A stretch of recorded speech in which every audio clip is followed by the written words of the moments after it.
Hi guys, it's Chris from Implant Games. I just wanted to share a video with you guys today.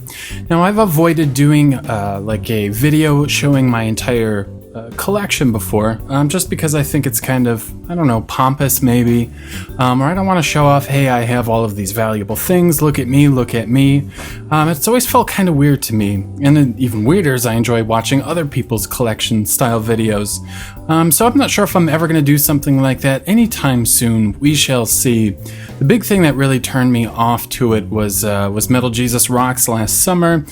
Did an Indiegogo campaign looking for, I think, $50,000 or $60,000 or something like that. And then the very next video that he did was showing off his 5,000 game collection.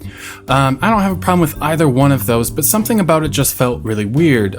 So with my own Patreon campaign and things like that, it kind of felt distasteful. So I'm sure I will do it someday, but not anytime soon.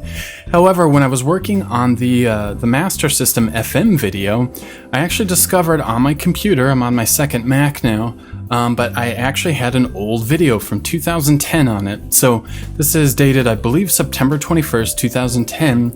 I believe it was taken with a Droid Aris, so one of the very first popular Android phones back in 2010. So the video quality is pretty bad.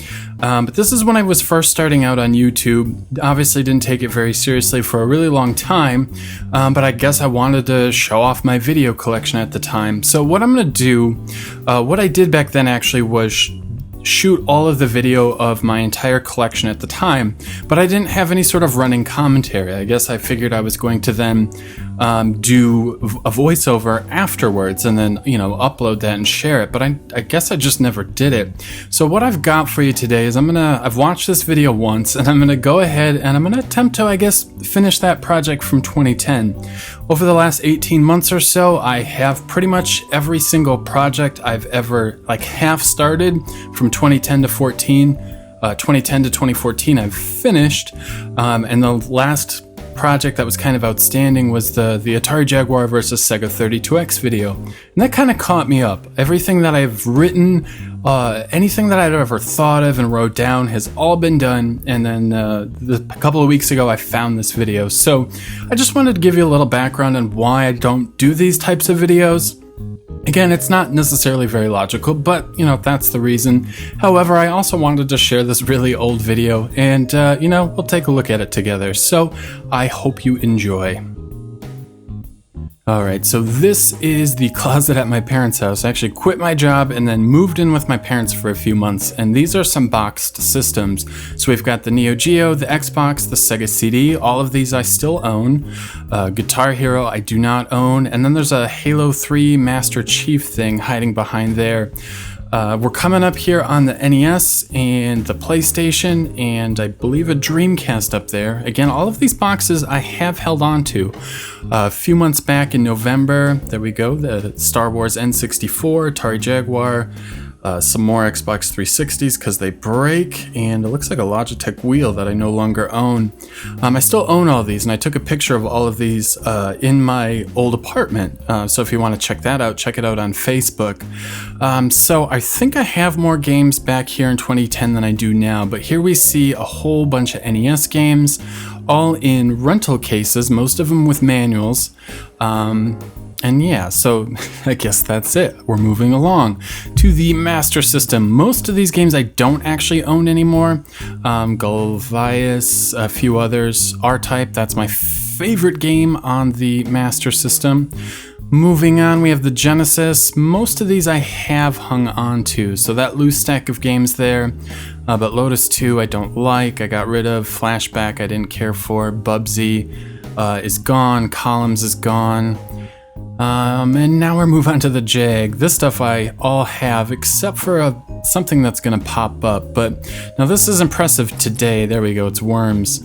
While that stack of Jag games may look impressive today, back in 2010 these were all very cheap. Rayman, Alien vs. Predator. We can see some sealed stuff in there that I've probably unsealed since then. Power Drive Rally, I mean, that was $30 back in the day. Worms goes for $100. They still make those every couple of years. So it's kind of rare, but they keep making them, so it's not that rare. Moving along to, see, I don't have any of these N64 games anymore except for Ridge Racer. Yeah, I don't even have Quake 2 or Resident Evil. Kind of got rid of almost all of my N64 stuff and then have kind of bought new stuff. So here's my old 3DO collection. Gritters, Zadnos is still sealed, Gex, nice long box. And now we're moving on to the 32X. Most of the stuff I still have, I've gotten rid of some of the more rare or valuable things. Looks like a couple Game Gear as well. Let's see here if I can pick anything noteworthy out. Yeah, so that's sealed. Oh man, it goes way too fast. Mother Base 2000's pretty solid. There's Blackthorn. Don't own it in a box. Either don't own T-Mech either. I don't think I have that Primal Rage, Brutal Above the Claw, Tough Man Contest might be gone at this point.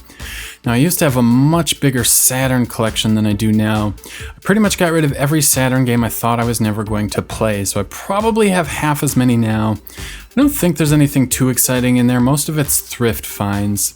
Sega CD stuff I still have. Yeah, this would have been a terrible video in 2010. Alright, so we're gonna move along. I don't own a TurboGrafx anymore. Are we gonna go up there? Yeah, there we go. R-Type, Blazing Lasers. Don't own those anymore. Don't own a TurboGrafx. There we go. Doom on the 3DO. Terrible version of Doom.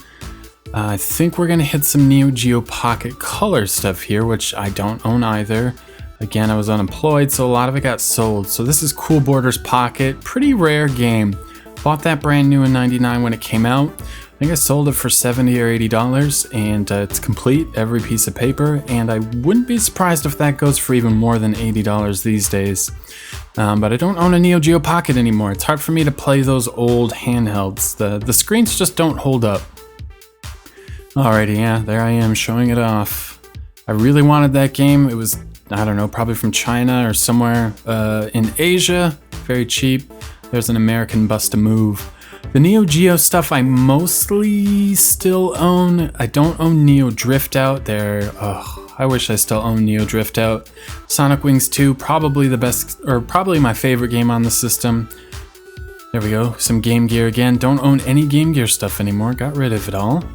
We got some Game Boy Advance, some Game Boy games all in a case. And I think we're gonna move on to Xbox and Dreamcast.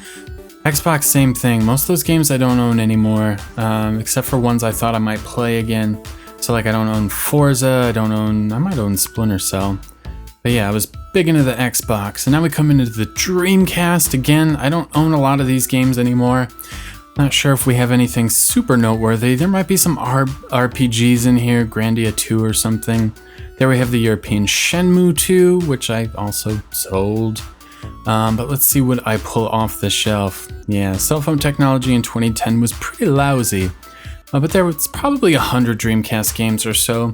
And then from here, the video is almost unwatchable. So it's just a bin full of controllers, another bin full of boxes and manuals. The blue bin on the floor is probably filled with systems like, I don't know, the Atari or things I don't have set up. That is a case for a brand new Xbox, which I still own and store one of my original Xboxes in.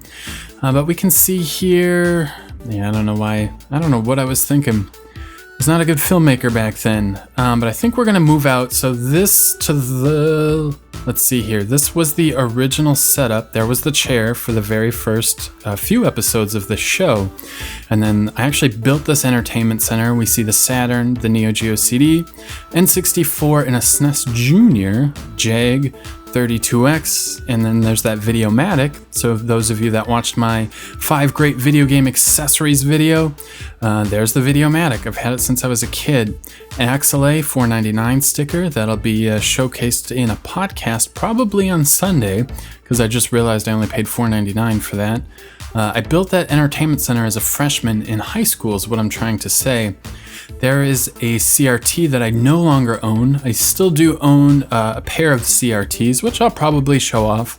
I get that question a lot with all the FrameMeister videos. Hey, do you still game on a CRT? No, but I did hang on to them. 2 of them, a 26-inch and a 20-inch. So there's a stereo I wish I still had, but What's going on in the background? There we go, the S-Video switcher, also in the great gaming accessories video. And then we got some Blink 182 spinning on vinyl. So that's gonna do it for this video, guys. I hope you enjoyed it, and I'll have some reviews coming for you soon.